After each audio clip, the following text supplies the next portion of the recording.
Well, Moon Knight certainly was the MCU's darkest series yet. Oscar Isaac killed it as Marc Spector and Stephen Grant.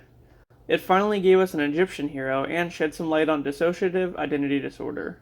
So let's get into the series. Episode 1, we're introduced to Stephen Grant, a British dude who lives alone in a tiny apartment in London. He ties himself to his bed when he sleeps at night because he always seems to sleepwalk and never remembers anything of what happened. Anyway, he works at a local museum and is an expert in ancient Egyptian mythology. His boss pretty much bosses him around all the time and everyone thinks he's weird. Not to mention, he tells all his troubles to this guy who pretends to be a statue. Later on, he falls asleep only to wake up somewhere in Austria as a cult is meeting. Everyone in this cult are worshippers of an ancient Egyptian god named Ahmet, who once upon a time killed people not because of their actions, but based on their actions in the future. Well, that doesn't seem very fair. The leader of the cult is this guy named Arthur Harrow, who's in search of a special golden scarab. He finds out that Stephen actually has the scarab in his possession, which Stephen didn't even really know about. Sometime later, back at the apartment, Stephen's wondering why he had the scarab to begin with when he gets a phone call from a mysterious woman named Layla, who addresses him as Mark. Harrow and his followers then trail Stephen back to the museum, where Harrow summons a jackal to attack him. Just then, a voice in his head asks to take control, and Stephen turns into Moon Knight, a mysterious cloaked figure, who then defeats the jackal.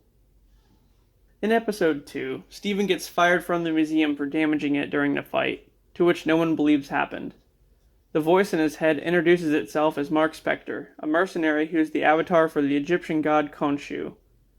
Basically, the gods of Egypt are all long gone, but manifest themselves through humans who they choose as their avatar. So aside from Stephen, Mark's another personality inside Stephen's head. And then he gets confronted by the mysterious woman Layla, who turns out to be Mark's wife. She has no idea why Mark keeps talking in a British accent and calling himself Stephen.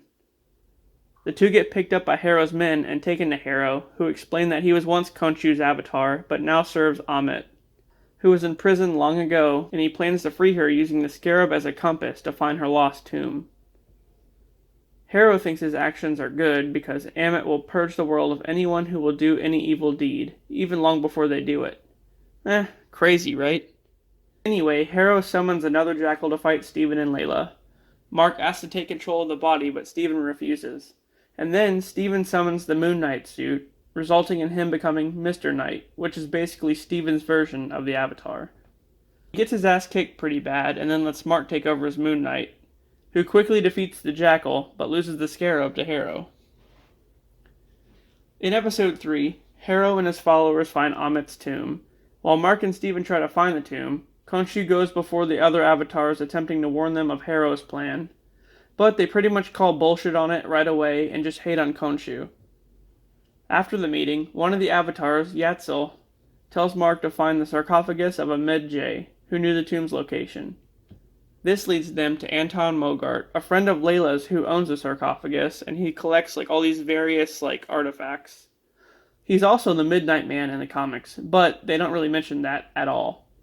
Anyway, so as Mark and Layla examine the sarcophagus, Harrow and his followers show up and engage in a shootout with Mogart's men. This causes Mark and Layla to retreat into the desert with a torn-up map they took from the sarcophagus. Stephen's able to assemble it, but it's a map of the night sky from 2,000 years ago, so it won't lead them to the tomb at all. Suddenly, Khonshu then moves the sky back 2,000 years using his power so they can use the stars as a guide, and they find the correct path to the tomb. However, after doing this, Khonshu gets imprisoned by the other gods. In episode 4, Stephen and Layla find Ahmet's tomb, where they find a bunch of Harrow's followers dead. What killed them? Well, undead Egyptian priest, of course. As they run from the zombies, Layla encounters Harrow, who tells her that Mark was one of the mercenaries who killed her father at an archaeological dig a while back. Meanwhile, Stephen finds Ahmet's tomb, which holds the body of Alexander the Great, who apparently was Ahmet's previous avatar. Layla runs into Stephen and confronts Mark about what Harrow said. He tells her that at the archaeological dig, he and his partner were ordered to kill literally everyone on site. However, he just couldn't do it, so his partner killed everyone including Layla's father, and even Mark himself. And then, after death, Khonshu offered Mark life in exchange for servitude, which is when he became Moon Knight. Wait, so Mark's the dominant personality? Then who's Steven? Alright, calm down. We're gonna get there. After Mark comes clean, Harrow shoots him and then he wakes up in a mental hospital. The camera pans around showing everyone from previous episodes all either working at the hospital or being a patient there, including Harrow himself, who is the doctor. So, am I to believe the past few episodes were all in his head and he's just like a crazy guy? Like, what's happening? Mark freaks out and escapes from Harrow's office, only to run into Steven. And just as they're both trying to figure out what's happening, a giant hippo shows up. In episode 5, we find out that the hippo is an Egyptian goddess named Taweret, and that the mental hospital was a manifestation of Mark's afterlife, because he's dead. Suddenly they're on a boat sailing through the desert, and Taweret weighs Mark and Steven's hearts on a scale, saying that they're not balanced, meaning that neither one of them can enter the field of reeds, which is basically heaven. Taweret suggests they revisit their past in order to balance the scales so they can move on to the afterlife. This is where things get dark. So as they're reviewing Mark's childhood, they see a younger Mark and his little brother going to play inside of a cave, just like their favorite Indiana Jones-style adventurer. Unfortunately, water floods the cave, causing his little brother to drown. After this, Mark's mother becomes hateful and abusive towards him, neglecting him and beating him all the time. This causes serious psychological harm to Mark, and it results in a split personality, with his other half being an innocent, happy British kid named Stephen Grant, which is actually the name of the adventurer that he idolized. As Mark gets older, he runs off to the military, and then later, after being discharged, becomes a mercenary for hire, where he does the job to take out Layla's father, and yeah, you know the rest. So anyway, Steven's just a personality created from a childhood trauma that Mark used to escape reality. Coming to terms with all of this, Mark reconciles with Steven and accepts the truth of what happened. And just then, they're attacked by undead spirits on the boat.